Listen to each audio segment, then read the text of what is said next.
God bless everybody. Today it is April 8th of 2026. This is a Middle East update. There is a lot happening as we're moving forward.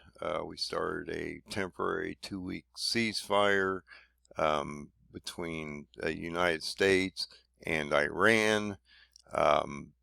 Israel is not on board with this, and so there's not a lot of clarity out here. There's a lot of white noise, and I'm trying to show you some clarity through the Paradigm 2030 date stamps, which seem to be actually fairly accurate. So what I've done is I've removed all my speculation, and we're just going to look at the date stamps, how this is affecting you right now, and how this has led up to where we are today in the last few months.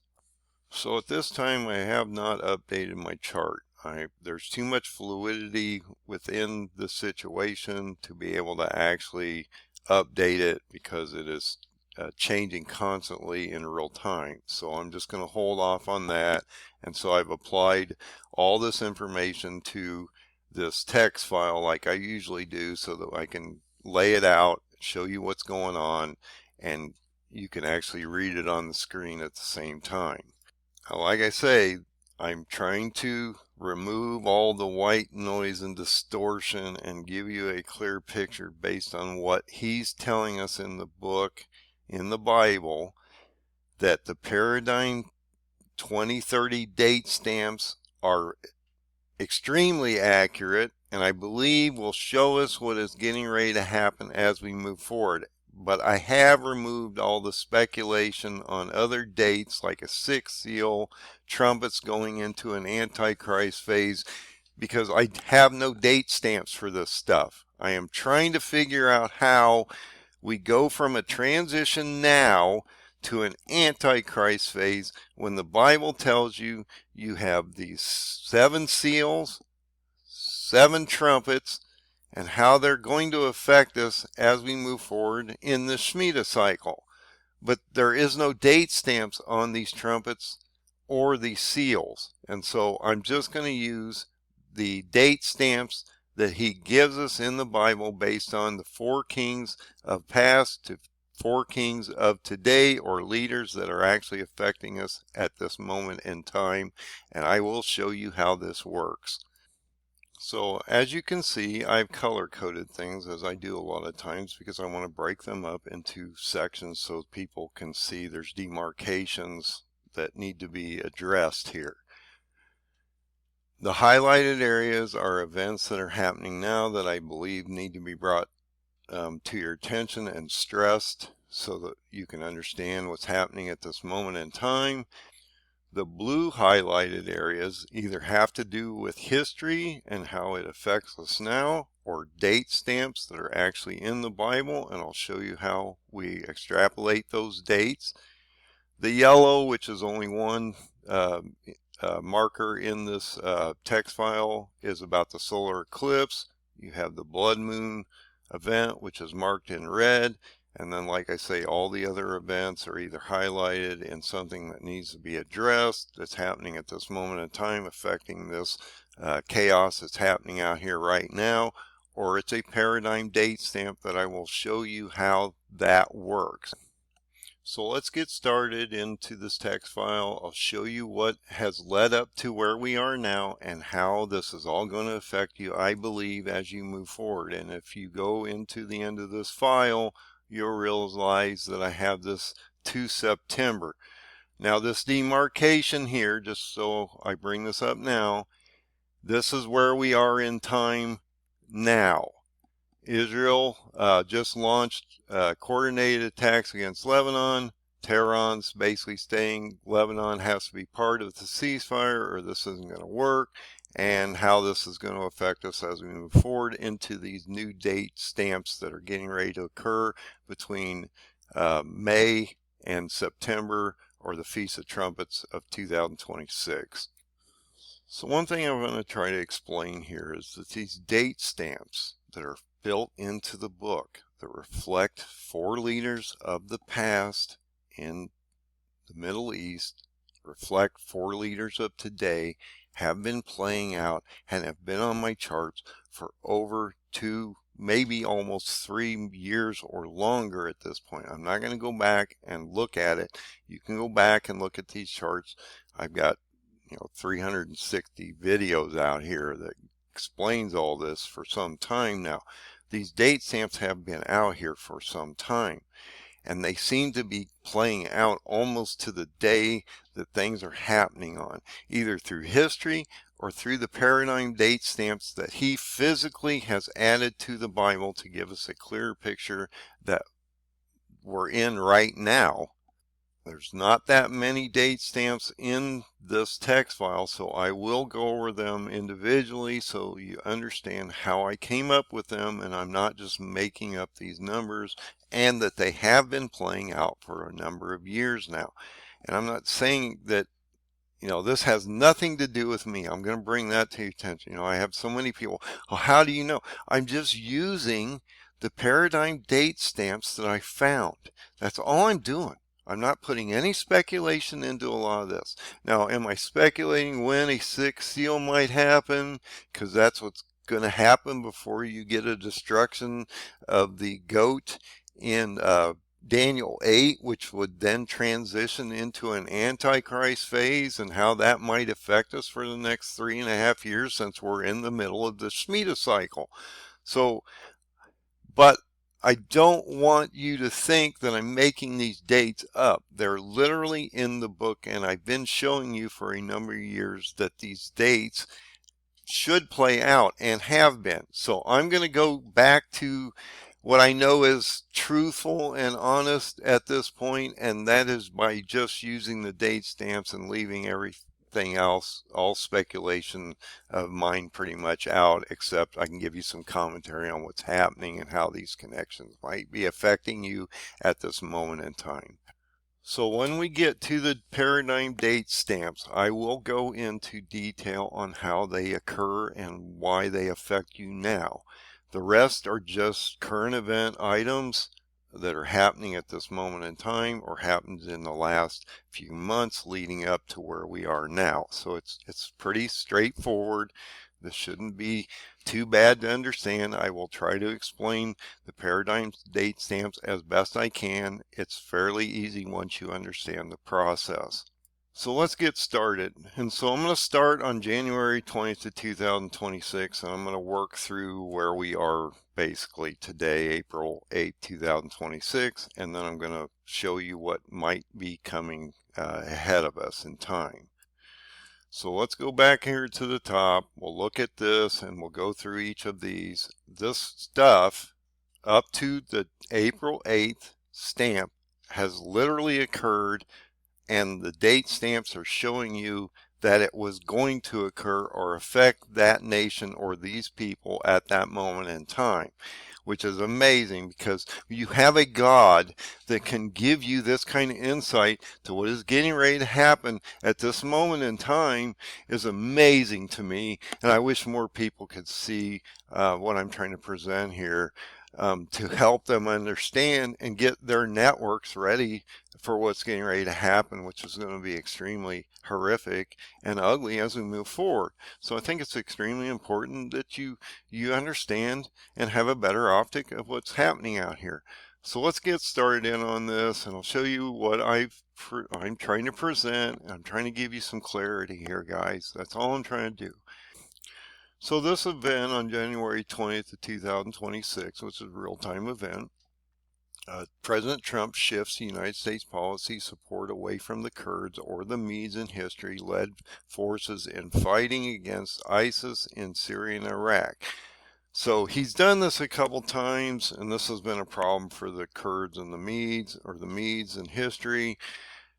They have been literally shoved out of Turkey, Syria, and they have now basically been mobilized past or east of the Euphrates, and they're being compressed up against the Iranian border, and they're actually doing infiltrations into Iran, which is a problem for Iran because the Kurdish forces are at odds at them at this moment. But if you go to Daniel 8, they will have to align, and if you look at the western side of Iran, majority of those areas are Kurdish nations. So we have to understand that somehow these groups are going to align as we move forward, as the ceasefire probably will break apart, and you start to see another campaign against Iran to eliminate this threat from the global community.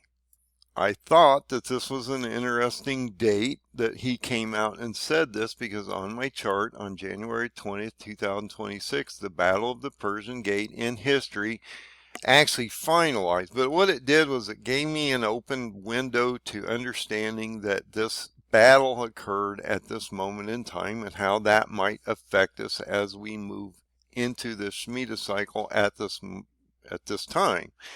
And so when you look at the Battle of the Persian Gate, it occurred on January 20th, 330 BC in history, and President Trump officially called for regime change in Iran on that date. So God tells us in a lot of ways that nothing new will happen under the sun. And what he means by that is we've already seen everything happen in the past, will happen in the future. We should not be taken back by what's happening now, because he's already warned us it's going to happen. If you know your history, you should be able to understand what's going to happen.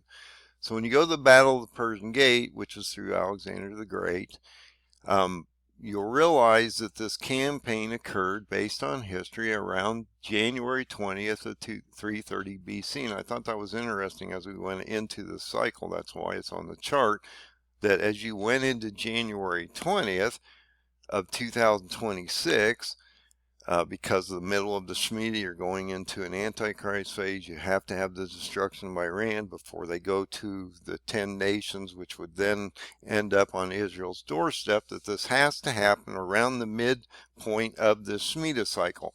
So it's interesting that I had taken this January 20th date out of history, applied it to the chart, and it seemed to be affecting what Trump's doing at this moment in time.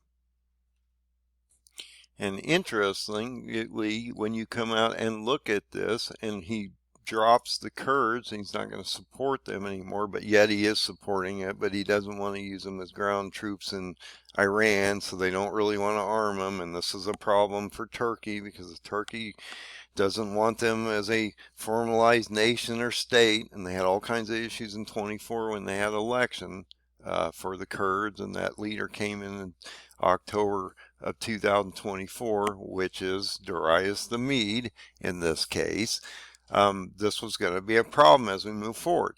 So when you look at this first date stamp here, February 11th, 2026, Iran, Persia, Medes, Kurds both start to fall as nations. Wow, look at what's been going on here, guys. The Kurds are collapsing into Iran, and Iran is collapsing as a nation as they're totally getting devastated by bombs from both Israel and the United States. And this is a problem because even though there's a ceasefire with the United States, Israel has not agreed to the ceasefire. And they weren't even part of the Pakistani talks, which brought this ceasefire that we have today, April 8th, 7th, 8th, into place. So when you go to the next date, which is February 11th, you'll notice that there's a date stamp here with Zechariah chapter 1, verse 7 and 8, which I'm going to show you how I came up with this specific date based on the past king to future king, or the king of today. This is important because it states, and this has been on my chart for some time, this isn't, look, this dates have been on here for a couple of years. So to have him show us that these things are being affected at this moment in time now, to me is extremely interesting. So when you get to this February 11, 2026, Iran, Persia, Medes, Kurds both start to fall as nations. Once Iran regime change occurs, Turkey starts combining 10 nations to start a second siege on Israel, Jerusalem, which you're going to actually start to see in June, July of this year as you move forward into the Paradigm 2030 date stamps. This is based off Zechariah chapter 1, verse 7 and 8. It also talks about how Zechariah sees a man upon a red horse, sort of picturing a second seal event, the red horse, the sword in his hand, creating war, standing in the myrtle trees, which is Israel or Jerusalem. In the Bible, this is what they reflect, and that they're going to go into some type of judgment phase. Now, this is extremely interesting to me because we're talking about the second year of Darius the Mede. Now look, when I started putting this paradigm stamps together, I only had originally 3 kings. Then a 4th leader came into place on October 20th of 2024, which is the leader of the Kurds that was elected in, finally giving them a president and a leadership structure, which they never had before, because they're a group of people that coexist within 4 regions or 4 different countries in the Middle East. Now, Turkey did not want this to happen. He actually stopped this election in May, which then reoccurred in October 20th of 2024, and he told them he would eliminate them, destroy them if they started to create a nation and a charter and build a regional presence here. And so it's interesting that when you look at this, it gives you an interesting date stamp.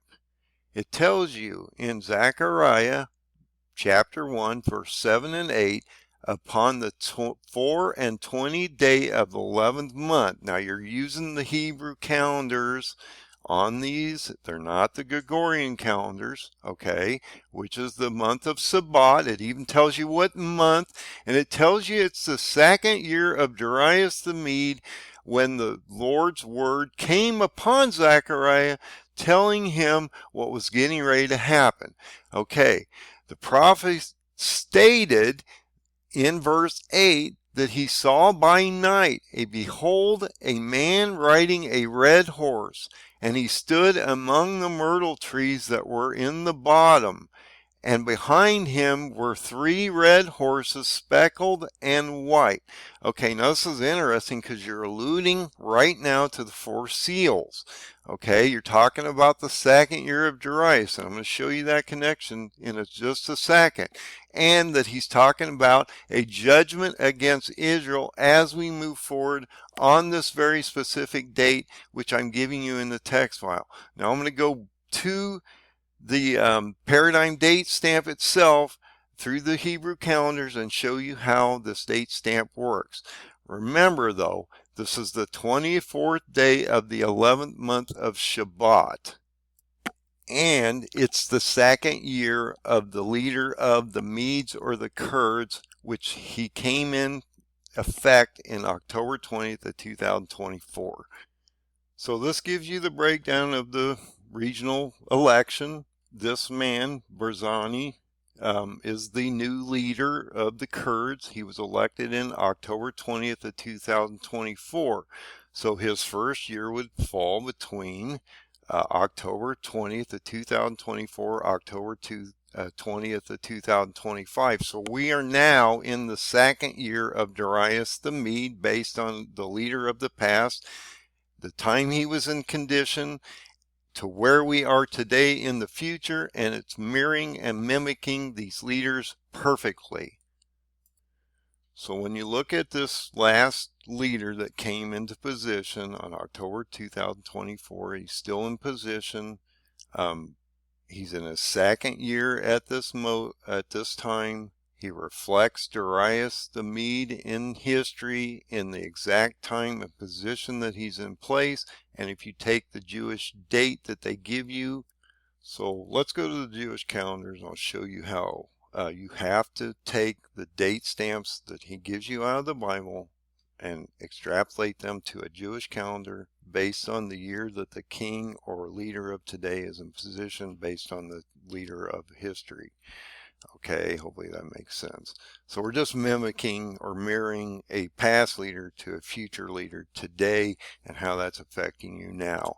So when you go into that terminology in the Bible, He's talking about the 24th day of the 11th month of the second year of Darius, which would actually be the leader of the Kurds, Barzani, which is in his second year now. And so let's go look at this date stamp of the 24th day of the 11th month of 2026. So we're in February 2026. We're in the month of Shabbat at this point. When you go to the 24th of Shabbat, which actually is indicated in the Bible in that verse, it is the 11th of February of 2026. So I'm not making these dates up, guys. You're using a past king to a future king in the exact number of years.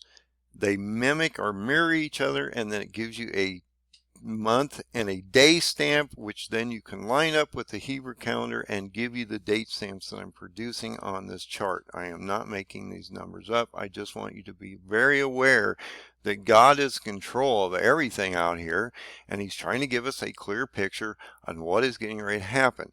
And so when he gave you this date stamp, in my opinion, you're going to see Israel being placed under judgment, under a red seal judgment.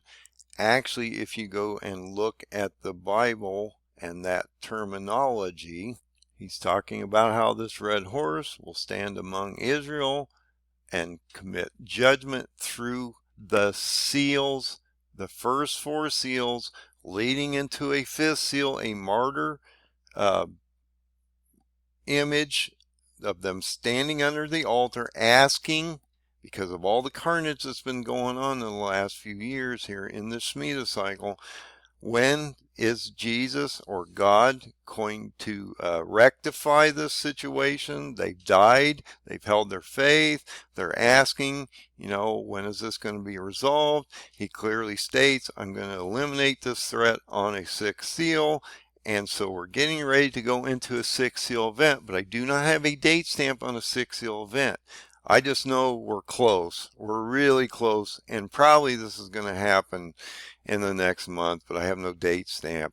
If that happens, that's going to lead you into an Antichrist phase. But he's telling you that Israel is getting ready to go under judgment. Myrtle trees always stand for Israel. He's talking about the red, speckled, and white horse, or the other horses.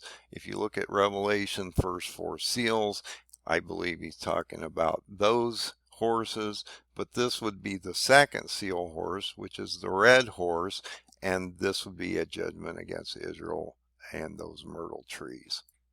And to me, this makes a lot of sense, because Iran has to fall as a nation. It talks about this in Daniel 8, how the goat destroys the 2-horned ram, crushes them, and then the goat horn is also broken, so Turkey would also be destroyed. The leader of that nation will be destroyed soon on a 6th seal event, I believe, which I don't have a date stamp for, and that this is warning us that this is getting ready to happen, that Israel is getting ready to go under this massive judgment. And with the solar eclipse, which is coming up just after this, and the blood moon on March 3rd, which happened, I'm going to show you as we move forward, I believe that was the last warning for not only Israel, but the whole world, I believe. So we're going to walk through some of these current events. You had Ramadan on about a week after that, on February 17, 2026, Ramadan begins. So you have this holy month of the Muslims, where they walk around the Black Rock backwards and all this crazy stuff, satanic rituals and different things that they're presenting out here. And that you had right on that same day a solar eclipse, and then 15 days later, on March 2nd and 3rd, down here, you had a complete blood moon. Now, interesting, and I'll come back up here in a second, this blood moon was the 3rd blood moon in a year, which radiated between Purim of 2025 and Purim of 2026, which is what this date falls on. This is actually Purim, okay? So he's warning you, And then if you go back and look at my videos on that second solar eclipse blood moon event, because each of these had a solar eclipse and a blood moon event in the 3 that occurred in this last year, in that middle one that happened around the Feast of Trumpets, that had a star alignment that indicated that the Medes or the Kurds would start to collapse into Iran, and that we would start to see the destruction of that nation as we move forward. So in real-time events, on February 17th, right after the solar eclipse, the Middle East was marked by a critical escalation into diplomatic and military tensions involving Iran. The United States started the Geneva nuclear talks. On February 26, 2026, the third round of high-level nuclear negotiations between the United States and Iran took place in Geneva, Switzerland, with no progress. Basically, that's why you're here, in a ceasefire, because nothing progressed. On February 28th of 2026, the United States and Israel launched a coordinated major combat strike against Iran. The United States codenamed this Operation Epic Fury. Okay, so right after you go between these 2 dates of the solar eclipse blood moon, you started to see this massive ramp up into this last warning or judgment against all nations in Israel. They started this massive campaign that's happening now, which we have today, yesterday, last night. We started to see that potential ceasefire, which is already starting to break down. There's all kinds of problems. Israel is still bombing Lebanon, and Iran says that unless Lebanon and Hezbollah is included in this, this probably is a no-go. So I don't think this ceasefire is going to hold up for any length of period of time. February 28, 2026, on the same day that they set up this coordinated Operation Epic Fury, Israel announced the closure of all crossings in the Gaza Strip, and you're going to see the Egyptians are going to be affected as we're moving forward also, because the paradigm date stamps are indicating this as we move into the next couple months, including all vital Rafah crossings on the Egypt border. Then, a few days later, you have this blood moon event, which is your final warning. Now, not to say we aren't having more solar eclipse and blood moons as we move forward. There's a lot of them in the Shemitah cycle. But this was the last one in a procession of 3 solar eclipse blood moons in a year, and that the 2, they were all complete blood moons. They all had a effect on Purim 2025 through Purim 2026, which is this date here, and how that's going to affect us as we move forward.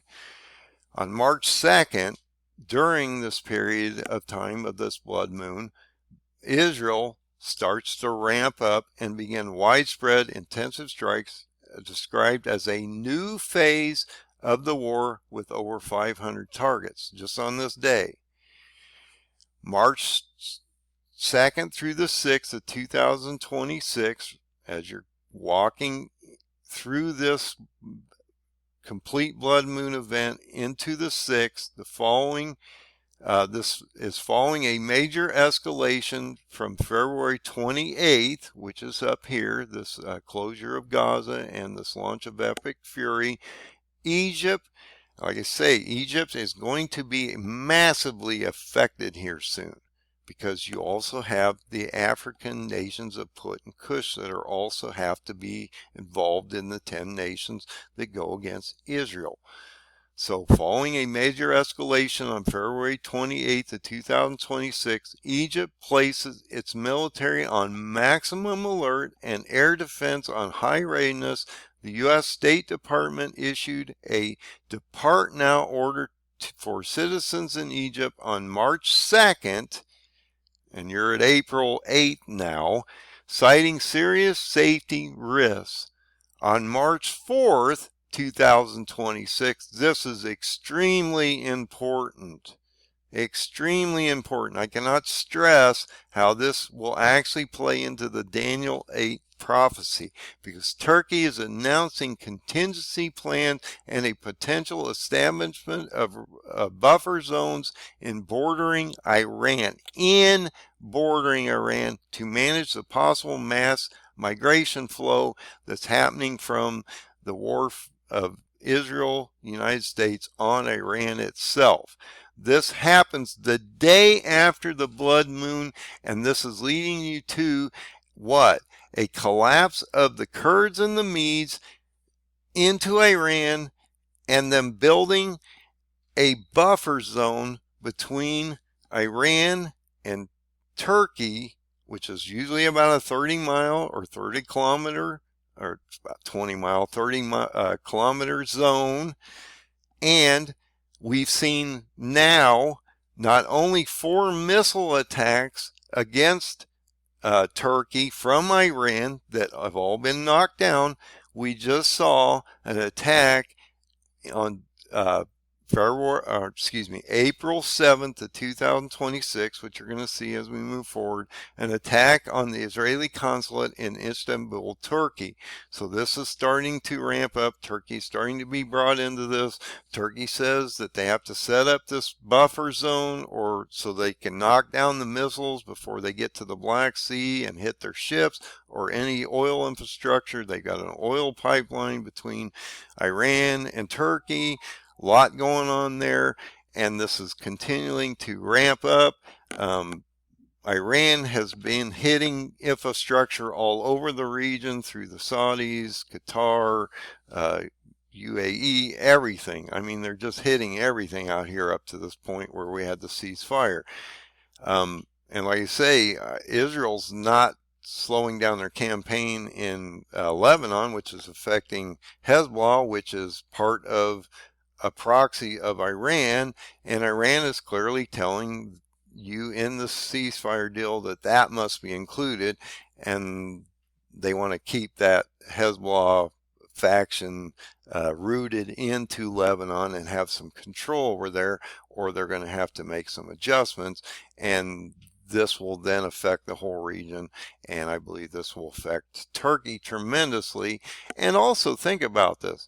If Turkey's announcing a contingency plan for establishment of buffer zones in bordering Iran, this is an invasion of another sovereign nation, and this is not going to go over well. But you've noticed that Turkey slid into Gaza. They've expanded for almost 25 years under Erdogan, and no one's ever said anything. They've been genociding the Kurds since 1984. No one's saying anything. Turkey's pretty much immune and Teflon at this point, and he's a master chess player, because when we had that issue with the ceasefire in Gaza, and Turkey said that Israel could not be part of that peace plan, he slid in underneath the radar and put physical assets into Gaza, and the last step there is to just basically bring in military assets, which I believe once Turkey gets in this game and actually does an invasion of Iran and possibly even help the Syrian forces, which are also attacking Hezbollah in Lebanon as Israel's moving north against Tyre and Beirut. This is going to get extremely messy. And so my guess is that Turkey's going to be in this game, and it tells you based on this information up here that Turkey is getting ready to do what they have to, and that they're basically not going to worry about the international community. And actually, in reality, if you look at this, NATO and the European countries and different things like that are sort of on board with Turkey. And NATO, UN, all these different groups tend to vote against Turkey. They don't like, Israel. They don't like Israel. They're always anti-Israel in their condemnation. We tend to be the deciding vote, and so we sit down on the UN a lot of times and not allow them to do all their stupid. and it's usually anti-Israel. And so this is extremely important. And Erdogan's a big factor in NATO, and Trump necessarily doesn't like NATO and wants to get out. Maybe that's why he's put this new peace board together, so that he can go around NATO, because he realizes NATO's not necessarily a friend of ours. So as we get into this next date stamp, so that was on March 4th, Turkey announces this potential buffer zones in Iran with this possible mass migration flow that's getting ready to happen. You've got a ceasefire right now, but that also may shift people, because they may realize this is not going to hold up and they need to get out of there. And so you're having these massive shifts of people, not only into Iran, but Syria. The people from Lebanon are fleeing out of Lebanon. You got the Kurds collapsing into Iran. There's all kinds of different things happening out here. Now, watch Egypt as we move forward into this date stamp of March 25th. Okay, this is interesting how God puts this together and gives us the ability to see what's coming. March 6, 2026, Al-Sisi, the leader of Egypt, describes the economic impact as a state of near emergency. He's not there yet. Look how quickly this changes. Warning of soaring inflation due to disrupted trade and rising fuel prices. On March 10th, reports indicated significant economic strain, with the Egyptian pound falling to an 8-month low, and the U.S.-Israel assault on Iran impacting Egypt's foreign currency reserves and disrupting natural gas imports. On March 10th, same day, through the 12th, we saw heavy strikes hit Beirut, Lebanon suburbs near government headquarters, with officials calling this an expanding campaign of Israel, to the point where Israel, as you're going to see, is not stating they're going to leave Lebanon. They're literally going to do the same thing as Turkey is above. They're going to literally put a buffer zone together and then impregnate a group or a force there and maintain that presence there in a foreign country. So this is not only happening on Turkey's side, it's happening on the Israeli-Lebanese side. And so if you look at the map where they're going up to this one river, it's about a 10% movement into and consumption of Lebanon by Israeli forces. And so they're going to hold this border that's approximately 10% of Lebanon itself, and that is also considered an invasion, which they're already invaded, because Israel's had troops in Lebanon for some time. If Turkey, though, were to invade into Iran, that is a massive news story that would hit the news feeds out here, and would make headline news, I would hope. So you have these on March 10th through 12th, you have heavy airstrikes hitting Beirut, and they're calling this an expansionary campaign by Israel. On March 15th, 16th, Israel carries out targeted strikes to eliminate Hamas cells. So you're going back to Gaza. Now they're attacking Gaza.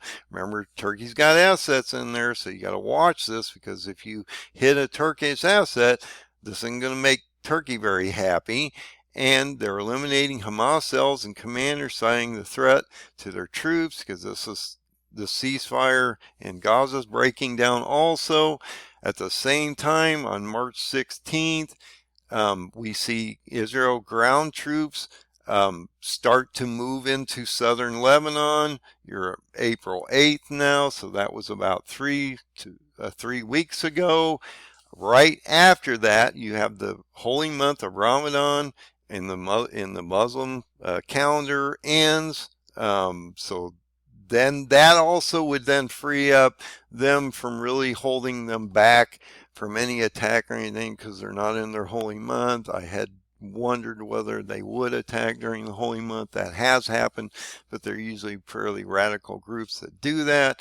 And so would Erdogan wait till after Ramadan before he starts into his potential excursion into this next phase, which is an invasion into not only Iran, but look, the main goal, if you go back in history.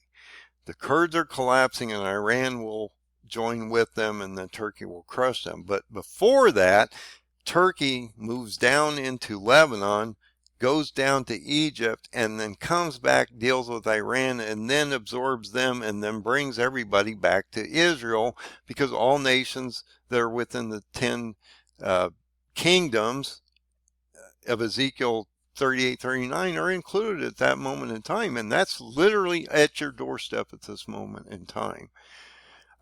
Right out on the same day Ramadan ends, we have further intensification of attacks on bridges of southern Lebanon and a renewed strike in central Beirut by Israel.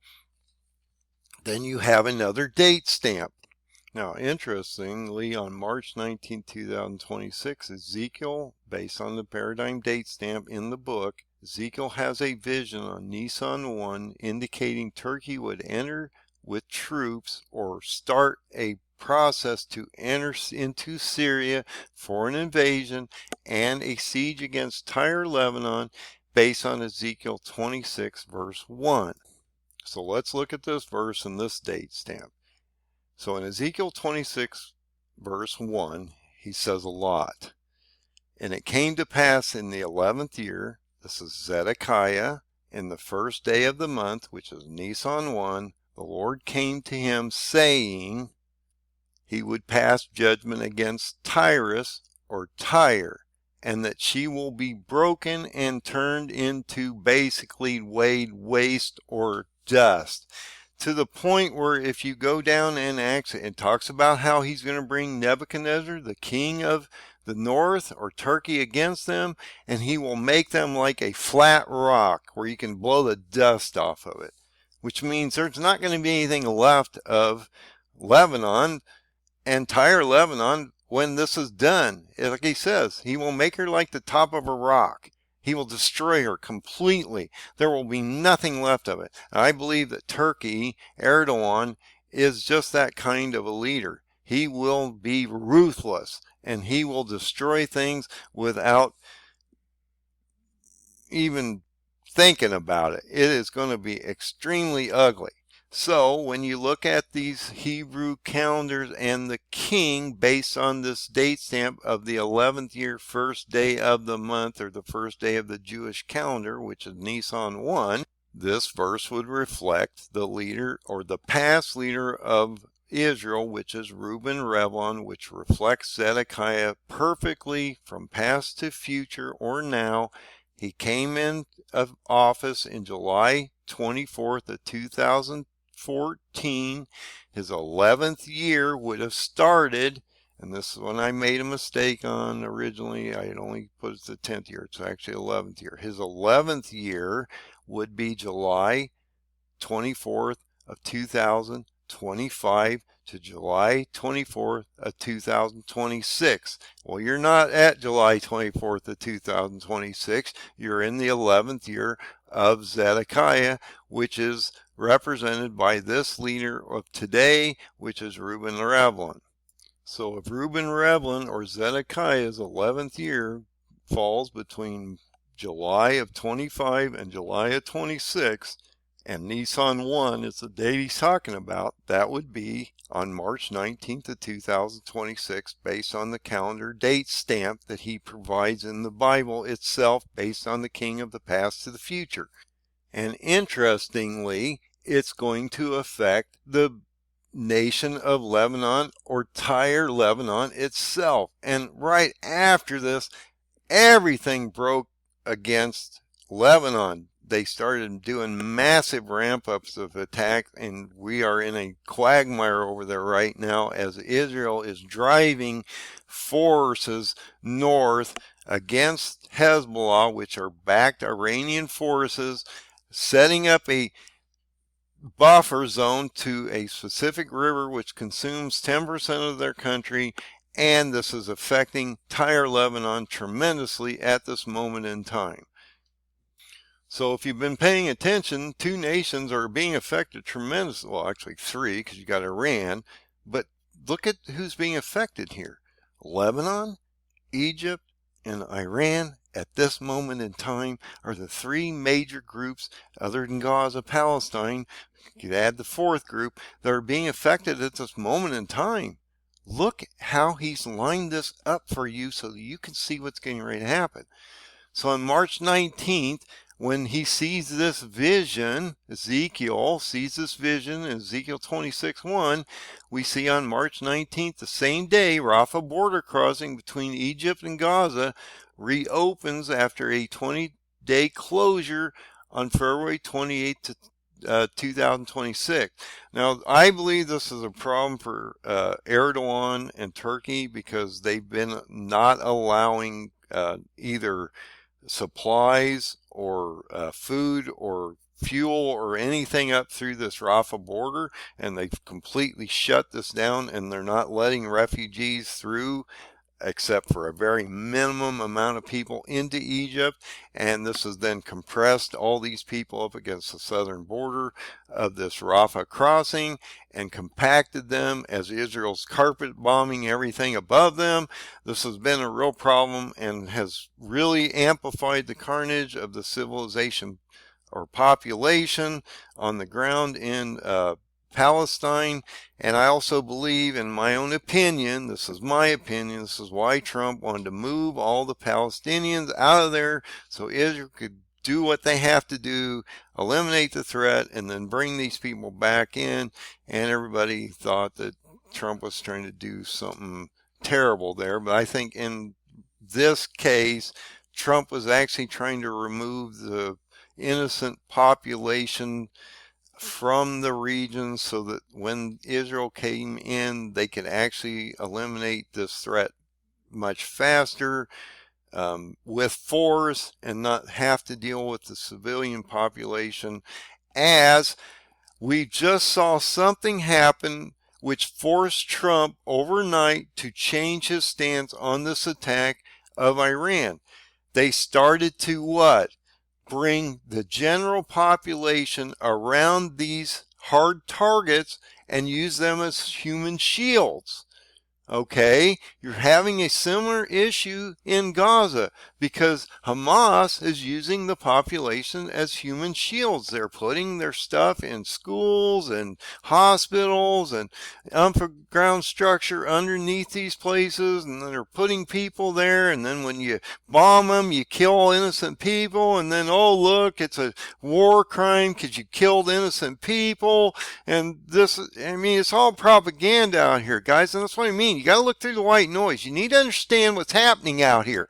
If you think that the Palestinian Hamas has empathy for their people, and it's not all about control and power, as well as Iran has no empathy and it's all about control and power over their people, that they'll literally use their populations to stop us from bombing them. And what are we going to do? We're going to bomb a bunch of innocent people? So Trump had to literally step back at this moment in time and say, okay, I'm going to give you 2 more weeks and we're going to have to figure this out. And hopefully you'll move all these people away so we can actually blow you up, because you're not going to change your tune.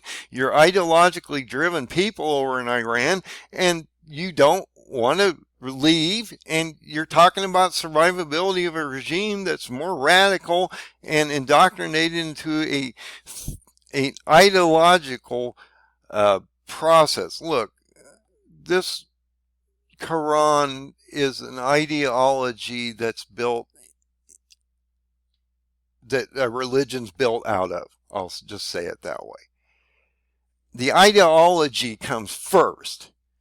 And their ideology is, if you look across the Middle East, we must destroy the nation of Israel by any means, shape, or form. And we will be martyred and go to our Allah or wherever we're going to go if we die in that process. And actually, if we speed the process up and blow things up, it'll actually bring our martyr or our Mahdi back quicker, or Allah back faster. So they think this is awesome, the Muslims over there, the radicalized ones. Now, I'm not talking about the moderates, some of the moderates and the people that aren't radicalized. But if you go to Palestine, just for an example, and you have 70 years of modification of a population, this is genetic in their genes, and they've been indoctrinated into a system that states over 70 some years that they must eliminate this nation, and they've indoctrinated their children into this process. So they're starting to open this up. This border between Gaza and Egypt, this is not going well. They're not letting much abroad. Now we're starting to see Israel bombing Gaza again, so populations are starting to move back south again, as well. You're starting to see the amplification of the attacks on Lebanon and pushing them north, which is going to affect Turkey and Syria tremendously as refugees flow into both those nations. On May 20th of 2026, you have the spring equinox and start of spring. On May 21st through the 28th, Egypt, like I say, Egypt, Lebanon, and Iran are the ones you need to be focusing on right now. And the date stamps in the Paradigm 2030 chart are telling you this. Egypt undertook active diplomacy. That's what I mean. Look, Egypt is getting ready to go under judgment on the 25th here. So look how this is building up to this date stamp that he gives you in Ezekiel 30, verse 19 through 26. Egypt undertook active diplomacy with President Sisi, visiting the UAE and Qatar and discussing regional stability. So he's now starting to see massive pressure on him. On the 24th, in this period of time, Defense Minister Israel Katz first detailed a plan to occupy approximately 1/10 of Lebanese territory to create a defensive buffer zone. I was talking about this earlier. They're doing the same thing Turkey wants to do in Iran that Turkey also did in Syria and Iraq in 2019 or in October. They put these two 20 to 30 mile buffer zones in so that they could protect their border from incoming missiles and different things like that. They'll do the same thing in Iran, as well as Israel's going to do a similar process not only in Gaza but in Lebanon to keep missiles from coming into their country. So Israel's going to expand into both these countries, which then Turkey thinks is an expansion of God's footprint, and that someday they're going to expand actually into Turkey, which is a problem for Turkey. And he's told you this in a number of news articles and things that I presented on this channel. Now look at this date stamp that's coming up here. On March 25th of 2026, Egypt is broken and the peoples are scattered throughout the nations based on Ezekiel 30, verse 19 through 26. So when you go to Ezekiel 30, verse 19 through 26, it states in the Bible, not me stating this, guys, I'm telling you, I have nothing to do with this. I keep stating this, and everybody keeps thinking that I'm some prophet of the day. I'm telling you right now, I'm just some guy out here trying to figure this out like everybody else. I do analytic studies my whole life, and I also see patterns in things. So when I saw this pattern, I knew there was something here and that it was affecting us now, but he had written it into the book. Not me. These verses and date stamps are in the book, and they reflect a past king to future. So it has nothing to do with me. I'm just trying to explain this and show you that this might be happening, and they have been playing out for 3.5 years. So I gotta think that it's going to continue this process as we move forward. And look at what he's stating here in Ezekiel 30, verse 19 through 26. Thus I will execute judgments in Egypt. Now look at the date stamp that's coming up here. And they shall know that I am the Lord. It came to pass in the 11th year.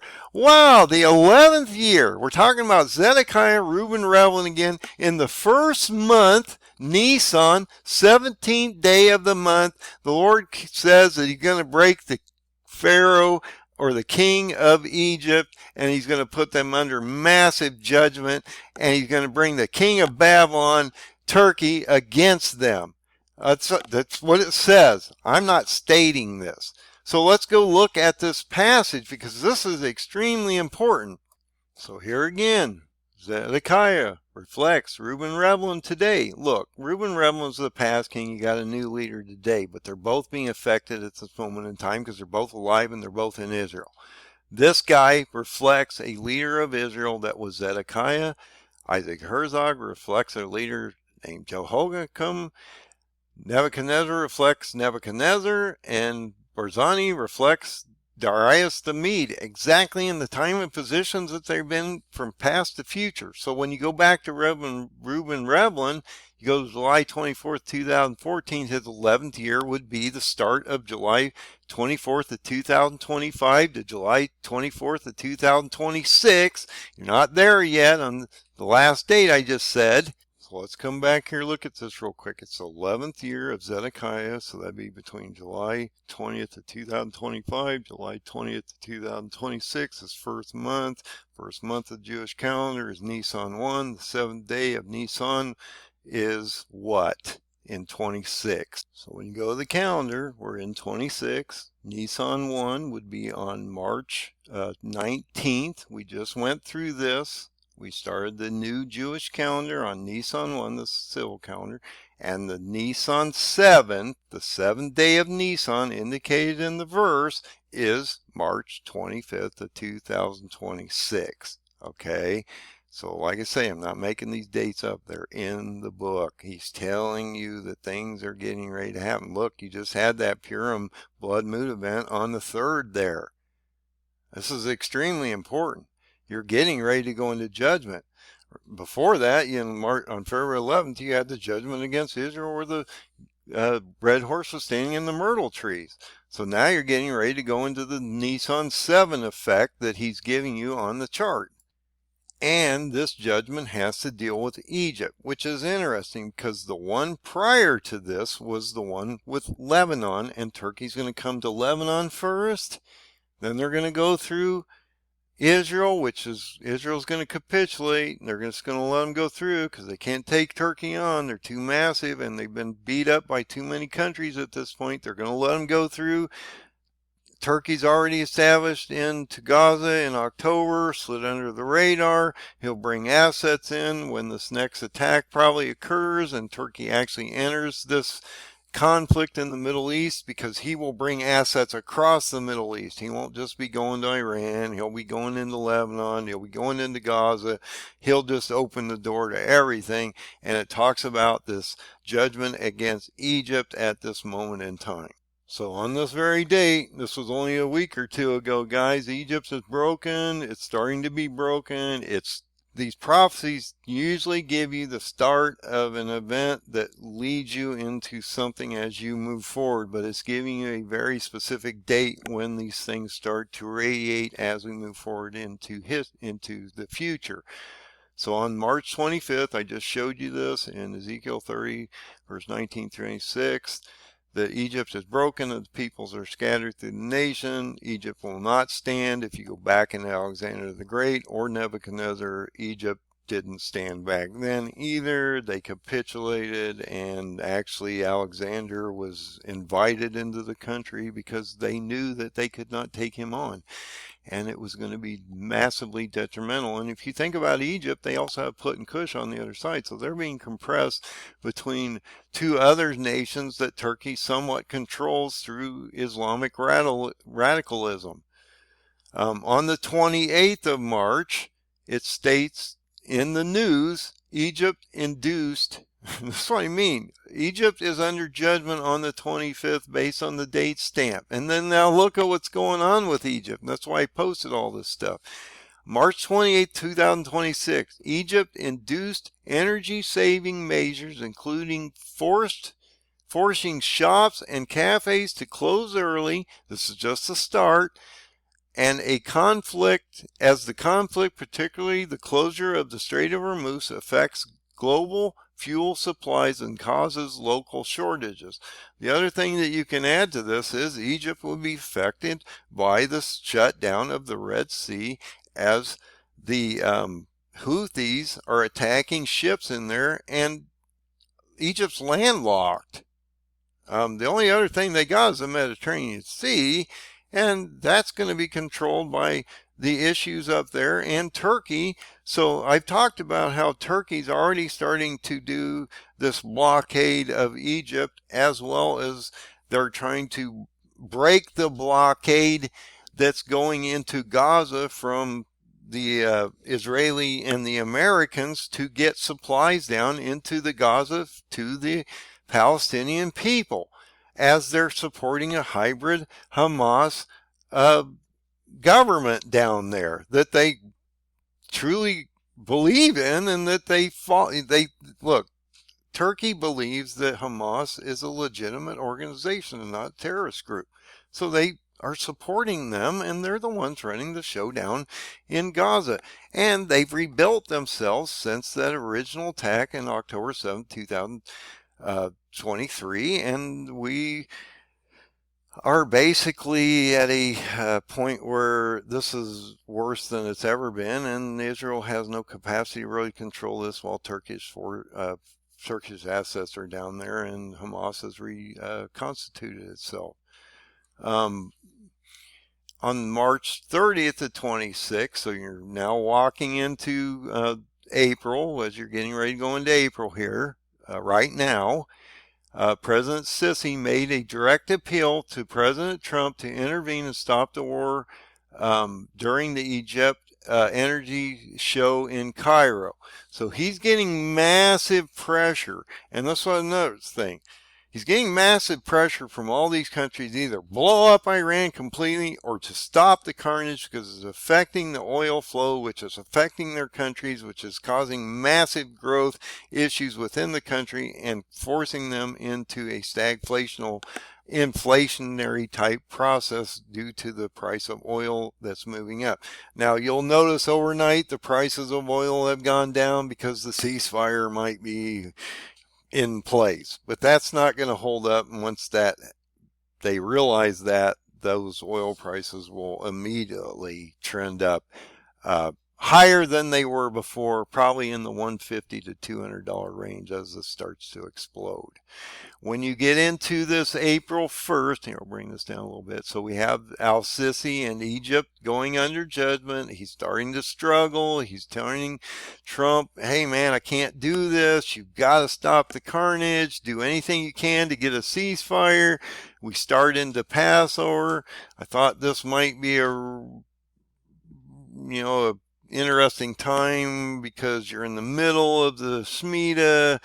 You're at Passover. We're going to see Turkey light this place up. Then the leader of Turkey is going to die, and then we're going to start into an Antichrist phase. So how that's going to work as we move forward here is going to be interesting, as we're compressing into this Shemitah cycle that we're in this moment in time, which runs between September 22, 2022 and September 2029. So we have the Passover week. Look at what's getting ready to go on here as you move forward now. We're at this moment in time, okay? And that's what I mean. Let's look at this through a different optic. Shut the TV off, the commentary, all this white noise. No one out here really seems to be getting much of anything. And the ceasefire probably isn't going to hold up. And the carnage that's already happened in the last couple of months is going to affect us for years as we move forward. And you also have the Iranians still really in control of the Strait of Hormuz. And now they're getting tolls and paid to allow ships to either go through there, which is absurd. Why would you allow a country to do that? The ceasefire is an advantage to Iran at this point and not to us. And I believe that Trump had to step back because they were getting ready to put human shields in front of all these facilities, and this would look terrible on an international level, that we would be bombing civilians that are standing next to installations. And this is a similar event that we saw happen as Hamas was doing the same thing in Palestine by using human shields to inflate the carnage of the people that were getting killed, and it was causing international condemnation that Israel was killing all these innocent people that probably should have not been in those areas, or they've been forced to stay in those areas regardless of whether they have infrastructure underground or armaments and weapons in the buildings, and Hamas people basically holding them in position so that they could say, oh, you bombed this place. Look at all these civilians you killed. Look, this is all propaganda once you get to this level, and you need to understand what's happening out here.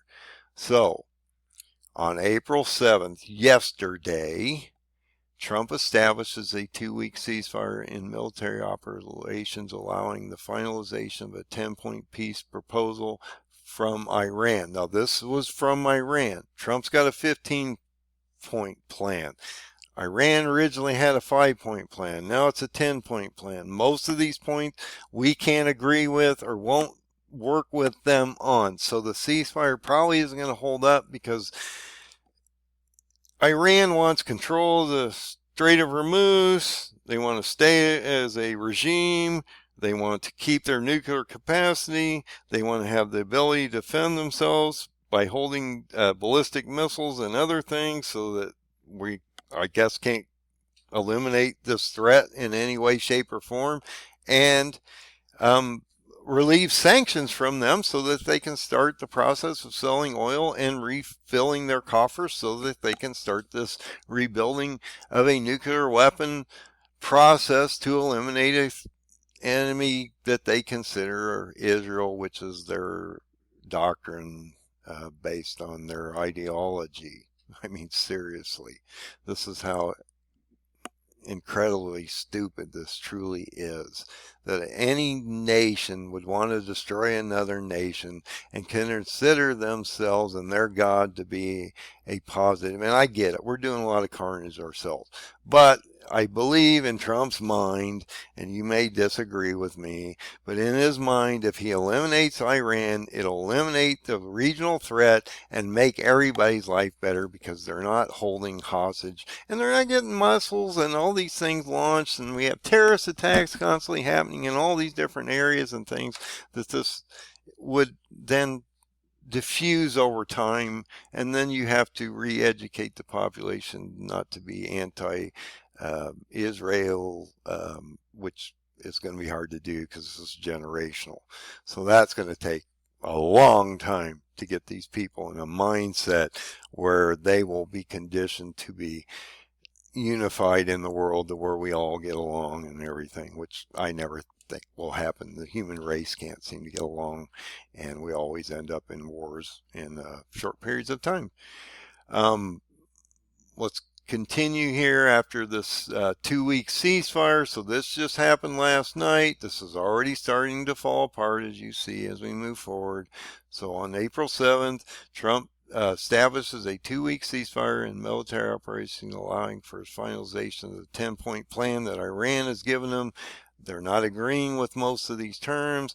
On April 7th, the same day, 3 ISIS assailants opened fire near a building housing an Israel consulate in Istanbul, Turkey. Now, I've talked about how we might see something happen in Turkey that might bring them into this fight. ISIS is around Aleppo, mainly in Syria, which also could affect Lebanon. Lebanon's being affected by a lot of things from Israel to Turkey proxies in Syria. This would affect Syria and those ISIS groups down in there. Also, since the Kurds have been pushed out, they're not as much of a threat, so ISIS has filled a lot of these vacuums. Now they're affecting Turkey, so Turkey might come down into Syria, as well as they may do an invasionary process into Lebanon, and then they may set up a buffer zone into Lebanon because of the compression of Israel bringing refugees into that country from Lebanon also. So there's a lot happening there also. April 7th, 2026, just as we were starting to implement the ceasefire. Just before that, Iran launched multiple missile barrages at Israel, just as this 2-week ceasefire mediated by Pakistan was announced. So that occurred. April 8th, which is today, Benjamin Netanyahu confirmed that he did not totally agree with the ceasefire, and this had nothing to do with Lebanon, and they were not going to stop the bombing of Lebanon, which is interesting because as you move forward here, you're going to realize this amplified. April 8th of 2026, Tehran proposal demands a cessation of all war on all fronts, including Lebanon. Wow, we just talked about this Lebanese Turkish tire issue up here. Now you're having the issue down here. Talks about how Tehran is stating all fronts, even our proxy Hezbollah, you must stop attacking them. We won't allow them not to be established in Lebanon.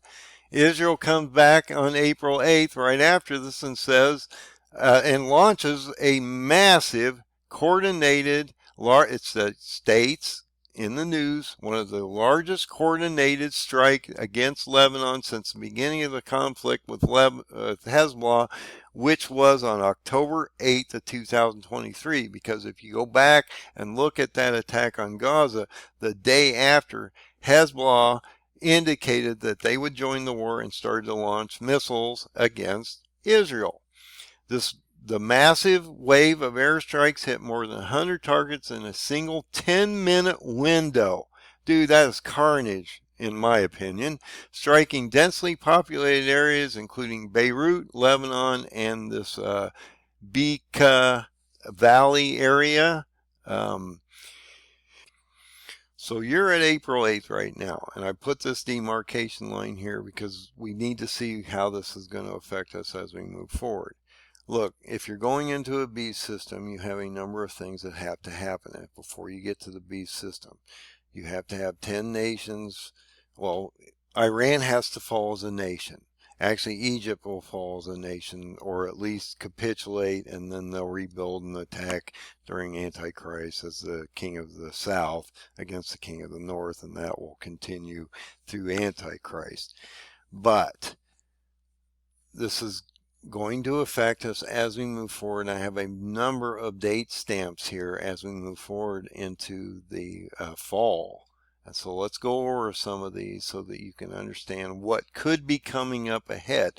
And because the date stamps seem to be radiating and happening and affecting us at that moment in time or just shortly after that, or it's stating it right before it occurs, I would suspect that these date stamps probably will play out in fairly close to the dates that they're stated. So there's this gap of time here between April 8th and April 21st, which is when the 2-week ceasefire would run out, which started on April 7th through April 21st. That's your last day of this 2-week ceasefire. So we have to determine how this is going to affect us in the next 2 weeks.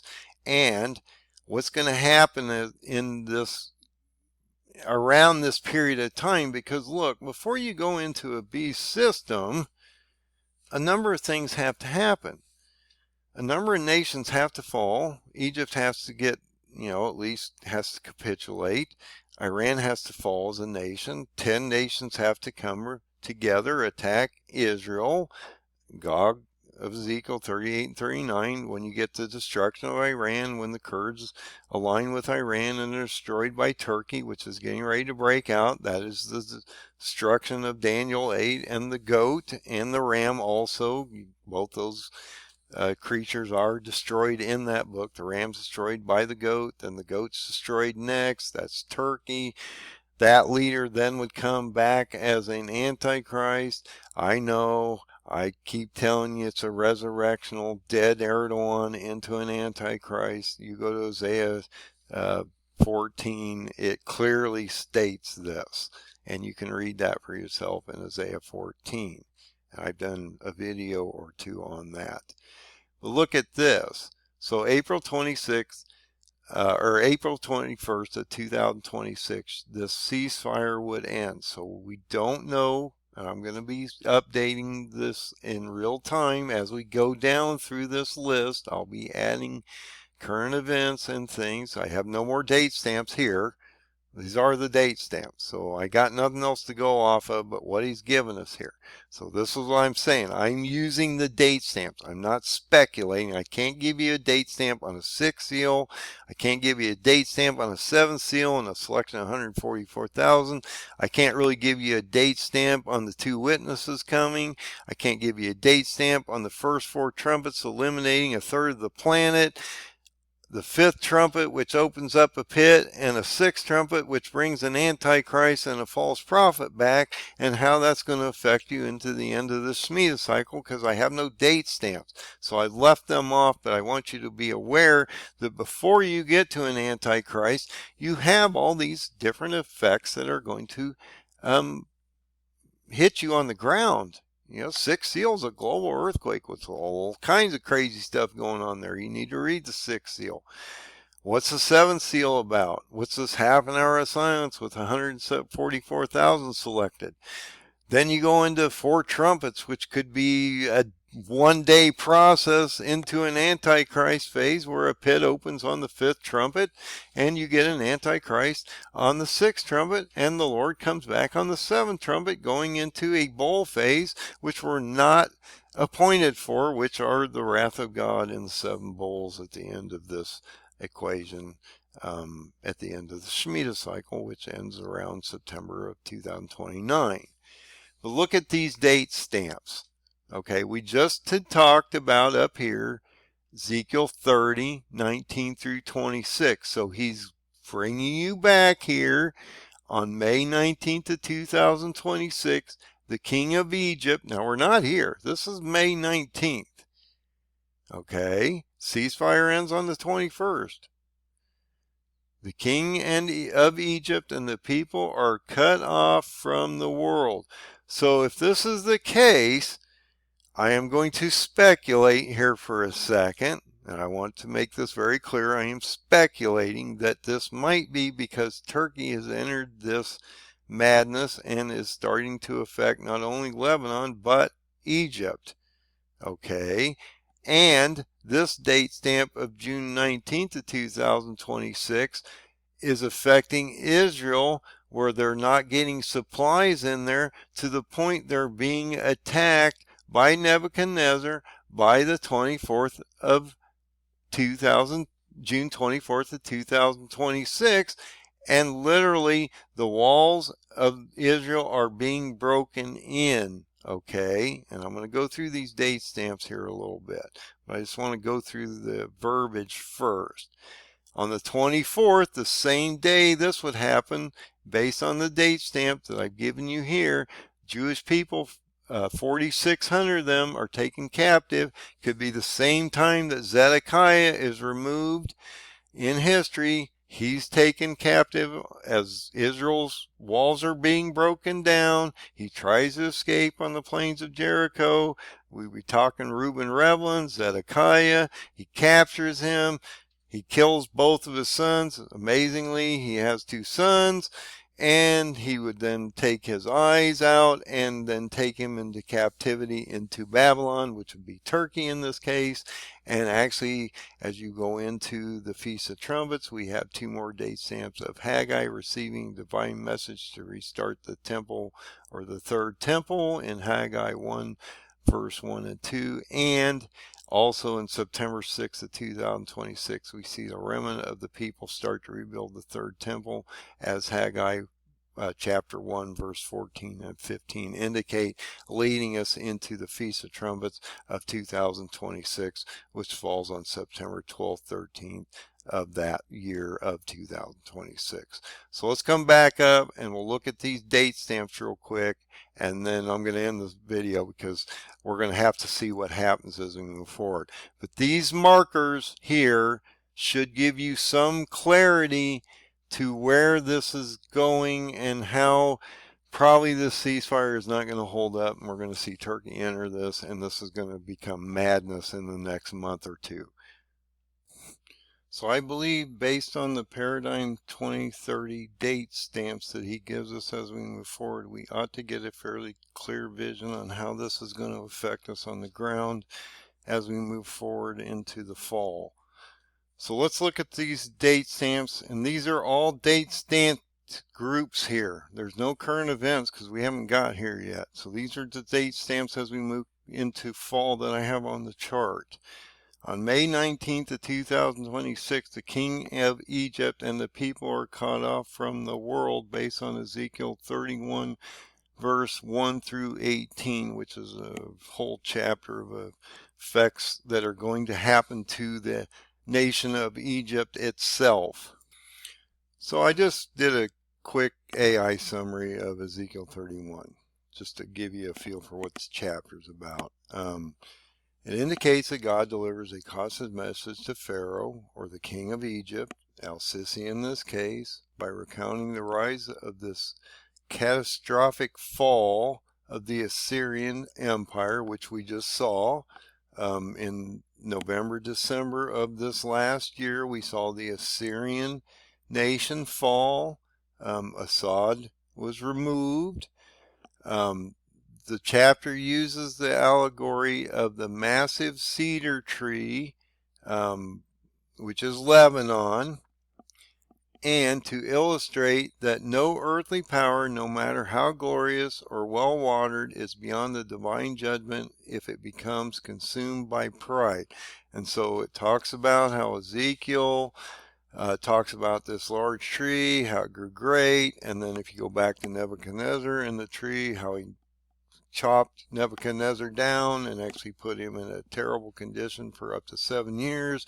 It's all about the fall of pride and how Egypt and all these different organizations have lifted themselves up, and God is going to bring Nebuchadnezzar against these nations as a judgment. God is controlling Erdogan of Turkey, and that we will see the Assyrian, or Turkey in this case, because Turkey is Syria is controlled by Turkey through proxies, that he will die and descend into a pit, and then what? Be resurrected as an antichrist as you move forward. Now this prophecy in Ezekiel 31, this date stamp is going to affect everything below it, and there's 18 verses in this chapter 31 of Ezekiel. Talks about how it came to pass in the 11th year. You're talking Zedekiah, Reuben Revlin. This 11th year is between July 20th of 2025 and July 20th of 2026. In the third month, the first day of the month, it came to him, telling him that he would put, as we just showed you in that summary, Egypt under judgment. So you're talking about the 11th year of Zedekiah, the third month, first day. So we're talking about Zedekiah between July 24th of 2025 and July 24th of 2026. When we go to the Jewish calendar, you'll realize the first month is Nisan, the third month would be Sivan, 11th year would be 2026. This is between July 20th of 2025, July 20th of 2026. We're talking about the leader today, which is Reuben Revlin. The first day of the third month, which is Sivan, which would end up on the 17th of May. So like I say, extrapolate the number of years the king today's been in place based on the king of past. You get a month and a day. It gives you a date stamp. This date stamp is telling you Sivan 1, or the third month, first day of that month, which is May 17th of 2026, based on the king of past to future, or today. And so I believe there will be a transition between April 8th and this May 19th. You're probably going to see an Antichrist phase come in here somewhere. And I cannot tell you where the 6th seal, 7th seal, and the first 4 or 5 trumpets happen before you get this Antichrist, because there is no date stamps, and I'm not going to go there because I'm speculating, and I'm tired of readjusting a chart on dates I have no real grasp on, but I know they happen within a gap of time. So when you get to this next date stamp, which I've actually adjusted, I had the 19th, I must have transferred it from this one, but when I rechecked it, it's actually June 24th, not June 19th, so I'm going to use the date stamp as it's given to me in the book, not my indication. So let's look at this one. This one indicates on June 24th of 2026, two things occur here, okay? Famine is so severe that no food is found in Israel. We'll look at that one first. And then it talks about how the walls are broken down of Israel and the residue of the people are taken off to Babylon. And this occurs in actually 2 verses. So let's look at Jeremiah 52 verse 5 and 6. So it talks about Israel going under siege in the 11th year of Zedekiah. When you go to the 11th year of Zedekiah, that 11th year of Zedekiah would be Reuben-Revlin, falls between July 24th of 2025 and July 24th of 2026. So when you come back out and look at the Jewish calendar, we're in the month of Elul, and he's talking about the 24th day of Elul, so we'll actually have to go to September. When you bring September up, the 24th day of Elul will be September 6th of 2026, and this would be the day they start the rebuilding of the temple to get the third temple rebuilt. So that would happen right before the Feast of Trumpets, which indicated on the text file that would happen prior to the Feast of Trumpets of 2026, which is interesting timing because that's about a week off of that. So I'm just saying, guys, I don't have a crystal ball, and I'm just a man like the rest of you guys trying to figure out answers through analytical logic to understand if there's a paradigm built into this book, and if he's actually using a history lesson to future with 4 leaders of the past that reflect 4 leaders of today, and if you extrapolate the year of that king and the date stamp he gives you in the book of the year, month, and day, and sometimes you have to use multiple verses that line up to get those things. As you can see, these do line up from chapter to chapter, like Jeremiah 39 to Jeremiah 52, how these things line up, how they show us what's coming. What will happen as we move forward past April 8th of 2026 as we get into May and June and possibly the end of September, where we have an Antichrist phase? The walls of Israel are possibly getting broken in. The cities under severe duress and famine. The countries of Lebanon as well as Egypt are being affected, as well as you have a destruction of Iran happening at the same time. That would happen before you see those 10 nations actually converge on Israel, and this occurs. So look at your gap of time there, April 8, 2026 to June 24th of 26. Could you see this all disintegrate down and Israel being under total siege and collapse? Look, if this breaks out, this drop you saw in oil today of 20% will then go back up through, and this falls apart, will go up through your 120 number again and double up, and you'll see $200 to $240 oil, because the whole Middle East will break down and you'll end up with shortages and hoarding everywhere because you're already in the process. Look, this date here is here for a reason. The reason is because a lot of these countries are tapping strategic reserves, and they told him a month ago that if you don't fix this problem, we're going to be in massive duress. India, places that don't have oil, have to import this oil, cooking fuels, and you got, jet fuels, diesel, all this stuff is being impacted on a global level. If they cannot get a control method on this by April 21st or so, you're going to end up in an Antichrist system in May going, what happened? What just happened to us?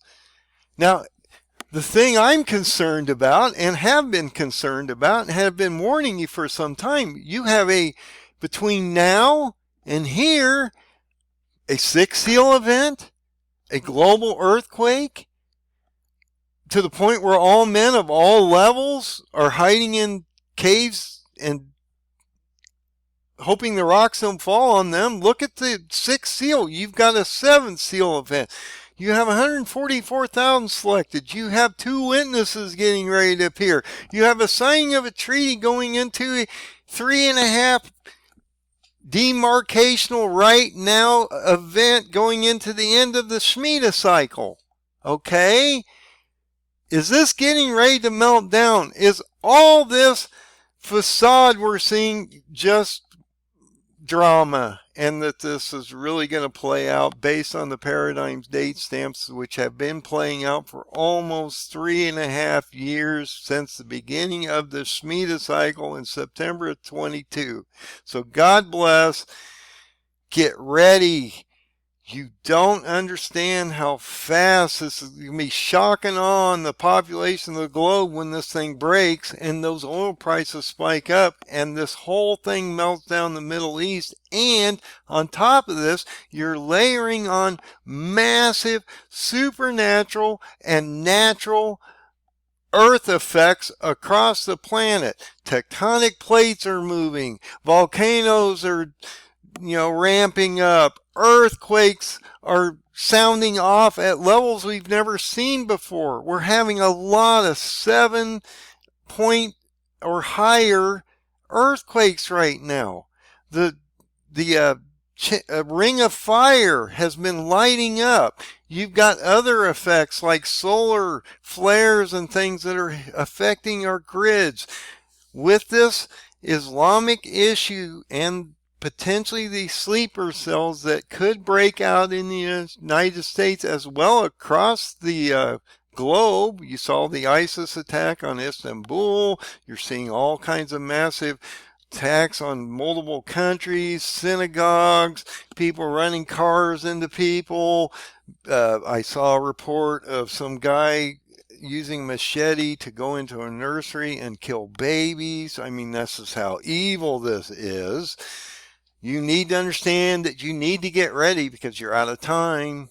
You're out of time. I've been warning you. Do not let this complacency of markets and things throw you off and make you to the point where you do not do what you need to do to get ready for the worst possible time in history of mankind, combined with what he tells you, 7-fold evil on the ground at the same time. So please, listen to this message. These date stamps seem to be playing out. I didn't make up the date stamps. The date stamps are in the book, as you can see, based on kings. Now, we did not cover 2 of the other kings, but those kings are also in the date stamps in the charts. I will not update the chart until I get a real confirmation like a 6th seal event or something, because you can see where this is going. So what's going to happen that's going to fill this gap between April 8th and possibly May 19th, or even, what's going to happen between April 8th and the ceasefire of the 2 weeks, which would then lead into a total meltdown of the Middle East into an antichrist system, based on what I'm showing you here. So do what you need to do to get ready. Everything is going to collapse. The markets, the bonds are spiking up. They come down today because everybody thinks this is going to go well here, I guess. At least the markets do. Most people don't think this is going to turn out very well, and most of the people that are the people with real authority out here that have any idea whatsoever don't believe this is actually going to turn out pretty well, that they'll never come to any conclusion on these 10 or 15 point plans because they're so far apart. And Israel, United States, and a number of Arab countries want them to have regime change, or at least the ability to change the original regime and eliminate their nuclear and ballistic capacity so that they can't be a threat to their neighbors, and have the ability over time to build a nuclear weapon and threaten Israel with their mandated doctrine, which is Look, Iran's mandated doctrine, go look at it. Their whole goal is to eliminate their government's whole goal is to eliminate the nation of Israel and the Zionistic Satan. Look, the United States is the evil big Satan. Israel's the little evil Satan to the Muslims, okay? And the leader of the Muslims is Erdogan. They sanctified him in 2015 around that Black Rock, and he's been the leader of the Muslim community pretty much since. I will guarantee you when Turkey breaks out, he will have no problem coalescing all these nations to attack Israel, and in that process he will die, turn into an antichrist, and then sign a treaty with those nations against us and Israel as a caliphate to either convert or change you into an Islamic nightmare like the rest of them. So God bless, good luck, be safe, and believe in the Lord Jesus.